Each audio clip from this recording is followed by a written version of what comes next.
Yeah, I would say they typically have three concerns. They want to know the cause of the water damage.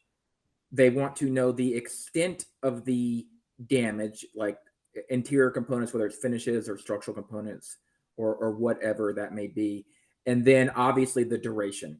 And depending upon your insurance policy, what state you're in, duration is probably one of the more important things with water damage because they want to know whether or not this was a short term and short term it can be relative. Speaking from one client to another, one client may consider short term to be weeks. One client may consider short term to be months. So they wanted you to be as specific as possible with the duration of the water damage. And we can establish that based on the discoloration of the damage, the extent of section loss or structural degradation as a result of the exposure.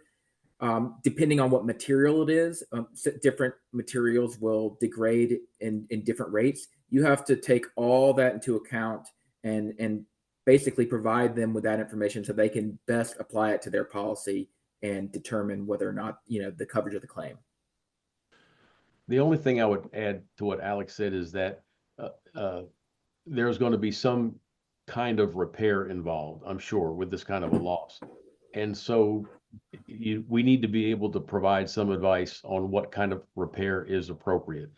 If we're talking about wood and water damage, it almost always involves wood rot or decay, where the properties of the wood are so depleted that it just can't do what it's supposed to anymore. So that has to be replaced. And sometimes that means you replace a 2x4 that's long, and sometimes it means you replace a whole roof. That is one of the important things, is to know the extent of damage and what kind of repair you're looking at.